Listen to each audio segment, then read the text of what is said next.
Boa noite, pessoal. Vamos lá. Na aula de hoje, nós vamos tratar acerca da organização do Estado, especificamente da organização político-administrativa do Estado. Essa aula ela vai ser subdividida em pelo menos mais 3 aulas. Hoje nós vamos ver noções gerais e a União, depois vamos ver os Estados-membros, depois municípios, Distrito Federal e territórios, e por fim vamos tratar acerca dos bens da União, bens dos Estados, enfim. E hoje nós vamos começar partindo da ideia de Estado, porque vejam que não faz sentido a gente falar acerca da organização político-administrativa do Estado sem entender, sem compreender o que de fato é o Estado. E aí nós vamos ver que a definição de Estado ela gira em torno de pelo menos 4 elementos, que são eles: soberania, finalidade, povo e território.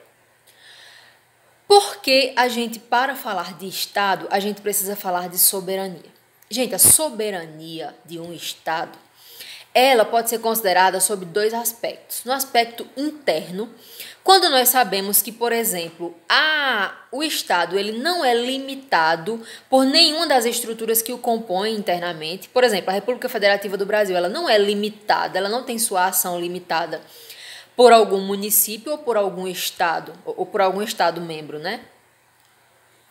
E no aspecto internacional, quando nós sabemos que a República Federativa do Brasil ela é um estado soberano no sentido de que ela não tem que acatar nenhuma determinação, nenhuma diretriz de outro estado sem que ela concorde com isso, né? Ela não precisa se submeter a nenhum outro estado, ela é soberana por esse motivo. No âmbito internacional, a República Federativa do Brasil não precisa aceitar qualquer determinação imposta por outro estado sem haver uma concordância dela, né?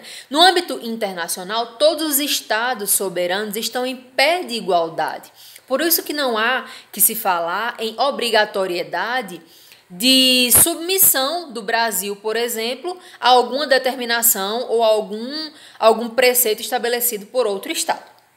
Então, soberania, 2 aspectos. Interno, nenhuma das estruturas internas pode limitar um Estado soberano, e internacional, quando ele não precisa acatar, sem que ele concorde, regras ou imposições de um outro Estado, além da ideia de que, no âmbito internacional, todos os Estados soberanos são iguais, não existe hierarquia entre eles. Certo?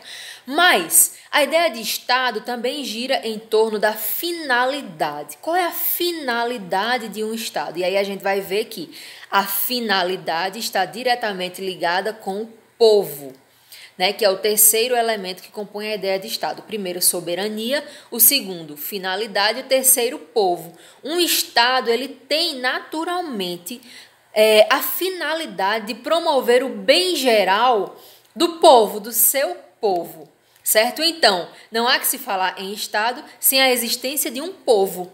E não há que se falar em Estado, em uma estrutura de Estado que tenha por finalidade algo diferente de promover o bem do seu povo, certo? E por fim, a ideia de Estado também gira em torno da noção de território. Para que haja um Estado, é necessário que haja um território onde o seu povo habite, certo? E aí nós vemos uma definição muito coerente, muito boa, de Dallaire.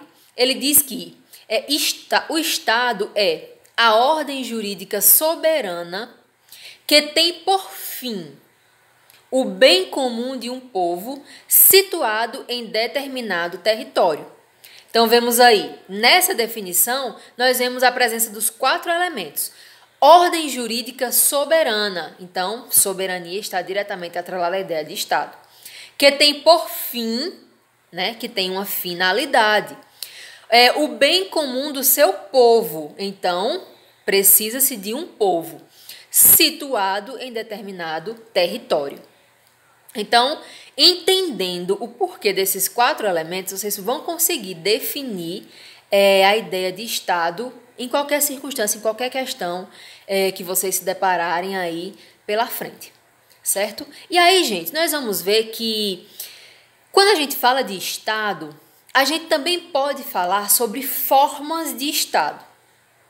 Existem aí muitos esqueminhas, macetezinhos, né, para memorizar as formas de Estado. Um Estado, ele pode ser de vários tipos, né?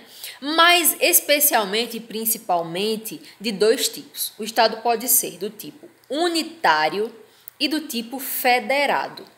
Mas antes vamos entender em torno de que gira a ideia de formas de Estado. Gente, quando a gente fala de formas de Estado, a gente está discorrendo sobre o modo de exercício do poder político em função de um território. Então, a forma como um território se organiza politicamente.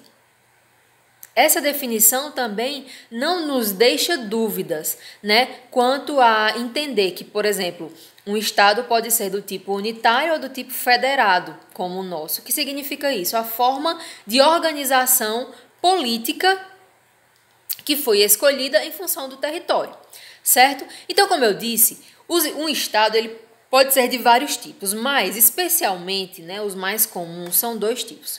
O Estado unitário e o Estado federado. Nós vamos ver como se dá cada uma dessas formações e as características, né, de cada uma delas. Então, vamos lá. Estado unitário. O que seria um Estado unitário? O Estado unitário, gente, é aquele que possui um centro de poder. Ou seja, não existe distribuição de poder em torno das partes que o compõem. O poder, ele emana de um único lugar, de um único centro, certo?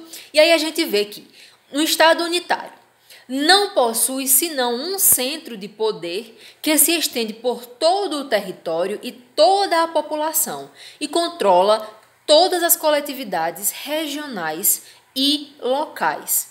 É diferente do nosso Estado, e nós vamos ver daqui a pouco as características do Estado federado.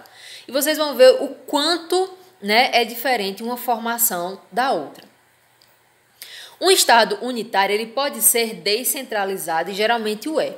Mas essa descentralização, por maior que seja, ela não é do tipo federativa, certo? Quando a gente fala de Estado federado, a gente está falando de um Estado cujo poder é descentralizado.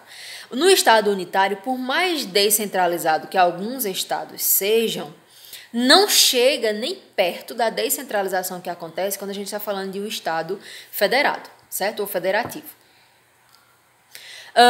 Quando acontece a descentralização nos estados unitários, a gente fala de uma mera descentralização administrativa e nunca política. No Estado unitário não existe descentralização política, certo? Pode acontecer descentralização, sim, mas ela será exclusivamente administrativa. E como se dá isso, Emma? Por exemplo, o poder central vai criar autarquias, espécies de autarquias, e vai delegar atribuições para essas autarquias. Então, enquanto no Estado federado nós temos estados, né, que compõem a federação, no Estado unitário nós temos autarquias que receberam poderes por meio de delegação desse poder central, mas que têm meramente autonomia administrativa e jamais autonomia política, certo? E aí, pode ser descentralizado, e geralmente o é, mas acompanhem os slides comigo. Mas essa descentralização, por ampla que seja, não é de tipo federativo, como nas federações, mas do tipo autárquico, gerando uma forma de autarquia territorial no máximo, e não a autonomia político-constitucional. E nele as coletividades internas ficam na dependência do poder unitário, nacional e central. Então, gente, vemos que o Estado unitário ele possui um único centro de poder. Se existir algum tipo de descentralização, ela é de caráter meramente administrativo, vai acontecer na forma de espécies de autarquias que receberão funções, né, delegadas desse poder central. Como exemplos de estados unitários, nós temos a França, Portugal. Aqui na América do Sul nós temos o Chile, o Uruguai, o Paraguai. Brasil e Argentina são estados federados.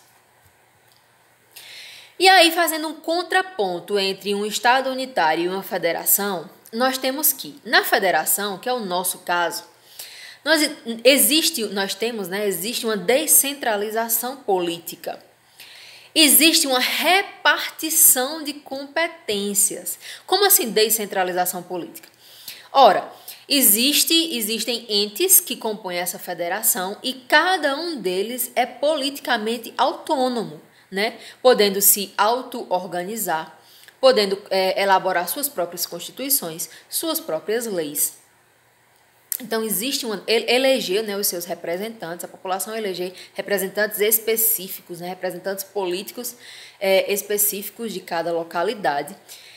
E outra característica do Estado Federado é a repartição de competências. Como assim? Ora, quando no Estado unitário, que existe apenas uma delegação de competências, ou seja, aquela competência é originalmente do Poder Central, no entanto, ele delega. No Estado unitário, não, existe uma repartição. Isso aqui compete a você, isso aqui compete a mim. Você não se mete no que me diz respeito e eu não me meto no que lhe diz respeito. Há previsão disso no nosso ordenamento jurídico, por mais que existam, né, competências comuns, competências concorrentes, mas existem as competências exclusivas e as competências privativas. As competências exclusivas são aquelas que dizem respeito exclusivamente à União, as competências exclusivas da União, né, dizem respeito exclusivamente à União. Então, não cabe aos estados discorrer sobre aquilo ou tomar aquelas medidas, né? Essa é uma característica do Estado Federado, uma repartição de competências. Outra característica é a inexistência do direito de secessão. Ou seja, por mais que exista uma descentralização política, os membros que compõem a federação não podem, em nenhuma hipótese, se desvincular dessa federação, se tornarem independentes. E aí a gente vai ver que esse é o chamado princípio da indissolubilidade do vínculo federativo. Certo? A forma federativa de Estado é um dos limites materiais ao poder de emenda, na medida em que, de acordo com o artigo 60, parágrafo 4º, 1, não será objeto de deliberação a proposta de emenda tendente a abolir a forma federativa de Estado. Então, no nosso país, a forma federativa é uma cláusula pétrea. Certo? Além disso, nós podemos falar ainda em soberania do Estado Federal e autonomia dos Estados-membros. Então, não há que se falar em autonomia, em soberania dos Estados. Paraíba, Pernambuco, Rio Grande do Norte, São Paulo, não. Quando a gente está falando dos Estados-membros que compõem a Federação, eles são autônomos. Soberano é só o Estado, o Brasil, a República Federativa do Brasil. Certo? Além disso, outra característica dos estados federados, das federações, é a auto-organização dos estados-membros, né? A partir de suas legislações, de sua Constituição. Além disso, cada estado-membro pode escolher os seus representantes, que aí esses representantes vão compor exatamente o Senado Federal. Além de tudo isso, podemos falar ainda acerca de repartição de receitas, né? Então, todas essas características distinguem um Estado unitário de uma federação.